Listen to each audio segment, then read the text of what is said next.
নমস্কার। আজকে বানিয়ে দেখাবো ধাবা স্টাইলে এগ তড়কা বা এগ বাটার তড়কা। প্রথমেই কিছু তড়কা ডাল নিয়ে নেবেন।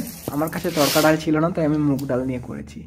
তারপর তাতে 3-4টে এলাচের দানা, একটু নুন, একটু হলুদ মিশিয়ে সেদ্ধ করতে বসিয়ে দেবেন। যতক্ষণ সেদ্ধ হচ্ছে ততক্ষণ আমাদের যে মশলা লাগবে সেগুলো কেটে নিই। পেঁয়াজ, লঙ্কা, রসুন, আদা এবং টমেটো এগুলোকে খুব ছোটো ছোটো করে চপ করে নিতে হবে। পেঁয়াজটাকে আপনারা মিডিয়াম সাইজে বা সরু সরু করেও চপ করতে পারেন। এখানে আমি ছোটো ছোটো করে কেটে নিয়েছি সব কিছুকে। 4-5টা সিটি পড়ে গেলে দেখে নেব ঠিকঠাক মতন কলাইটা সেদ্ধ হয়েছে কিনা। যদি দেখেন কলাইয়ের দানাগুলো এভাবে ফেটে গেছে, তাহলে বুঝবেন খুব ভালোভাবে সেদ্ধ হয়ে গেছে। এরপর একটা কড়া চাপিয়ে কড়াটা গরম হয়ে এলে তাতে ঘি বা বাটার দিতে পারেন। আমি যেহেতু বাটার এগ তড়কা করছি, তাই এখানে বাটার ব্যবহার করছি। আপনারা চাইলে ঘিও ব্যবহার করতে পারেন। এবং এর সাথে অল্প পরিমাণ সরষের তেল বা সাদা তেল চাইলে সাদা তেল ইউজ করতে পারেন। তেলটা খুব ভালোভাবে গরম হয়ে গেলে কেটে রাখা রসুনগুলো তার সাথে দিয়ে দেব। তারপর একটু ভালোভাবে নাড়াচাড়া করে নিয়ে রসুনটাকে একটু লাল লাল করে ভেজে নিতে হবে। একটু ভাজা হয়ে গেলে তার সাথে আমরা আদা কুঁচি এবং লঙ্কা কাটাগুলো মিশিয়ে নেব। আমি ঠিক যেইভাবে করছি এই প্রসেসটা ফলো করলে আপনারাও বানিয়ে নিতে পারবেন ধাবা স্টাইলের এগ তড়কা। রসুন, আদা এবং লঙ্কা কুচি একসাথে ভালোভাবে মিশিয়ে নিয়ে একটু নেড়ে চেড়ে 1 থেকে 2 মিনিট ভেজে নিতে হবে। এই সময় কিছু গোটা জিরে ওপর থেকে ছড়িয়ে দেব। মনে রাখবেন আমরা কিন্তু তেলটা গরম হওয়ার সময় জিরে দিইনি, তাই জিরেটা মিডিলে দিলাম। এতে জিরের ফ্লেভারটা মশলার সাথে ভালোভাবে মিশে যাবে। এটা একটু ভালোভাবে ভাজা হয়ে গেলে আমরা কেটে রাখা পেঁয়াজগুলো এর সাথে মিশিয়ে দেবো এবং খুব ভালোভাবে নেড়ে চেড়ে 1 থেকে 2 মিনিট পেঁয়াজ মেশানোর পর ভেজে নিতে হবে, যাতে পেঁয়াজটাও খুব ভালোভাবে লাল লাল হয়ে আসে। পেঁয়াজটা ভাজা হয়ে গেলে এরপর আমরা মিশিয়ে দেবো টমেটোটা এবং টমেটো মেশানোর পর 10 থেকে 15 সেকেন্ড একটু নাড়াচাড়া করে এর সাথে আমাদেরকে গুঁড়ো মশলা কিছু মিশিয়ে দিতে হবে। মনে রাখবেন টমেটোর জলটা বেরোনোর আগেই কিন্তু গুঁড়ো মশলাটা মেশাতে হবে, তা নাহলে মশলাটা ভাজা হবে না।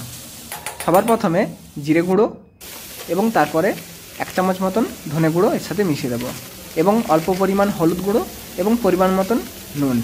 আপনারা চাইলে বিট লবণও ব্যবহার করতে পারেন। আমি এখানে সাদা নুন অল্প ইউজ করেছি এবং বিট লবণ একটু বেশি মাত্রায় ব্যবহার করেছি।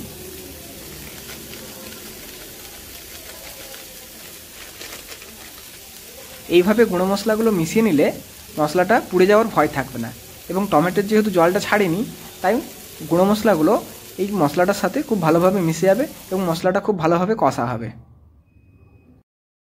এই স্টেজে মশলাটা খুব ভালোভাবে কষা হয়ে গেলে আমরা একটা ডিমকে এর সাথে মিশিয়ে নেব। আপনারা চাইলে ডিমটাকে আলাদা করে ভেজে নিতে পারেন এবং ভুজিয়া করে নিয়ে সেই ডিমটাকে এখানে মিশিয়ে নিতে পারেন।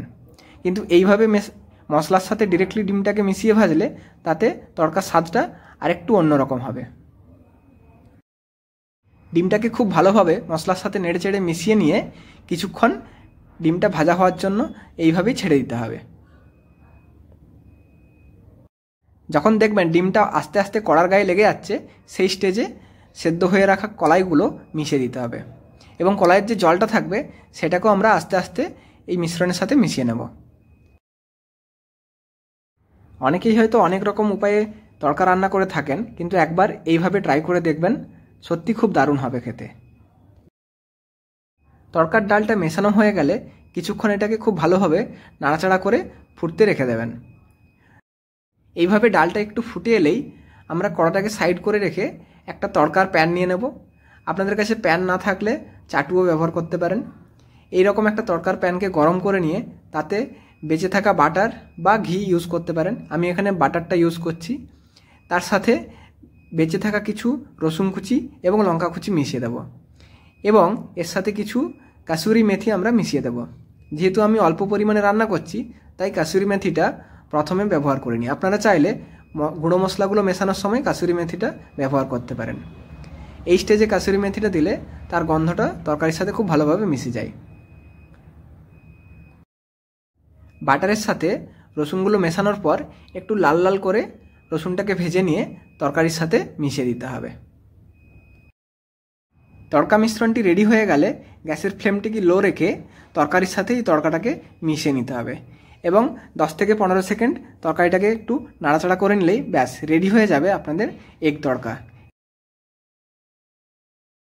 আমি ঠিক যেইভাবে প্রসেসটা করেছি এবং যেই রকম বললাম ঠিক এইভাবে আপনারাও প্রসেসটা যদি ফলো করেন তাহলে দেখবেন ধাবার মতনই খেতে হয়েছে এগ তড়কাটা বা এগ বাটার তড়কা। বাড়িতে অবশ্যই ট্রাই করুন এবং কমেন্টে জানান কেমন হলো। যদি ভিডিওটি ভালো লেগে থাকে তাহলে লাইক ও শেয়ার করুন। ধন্যবাদ।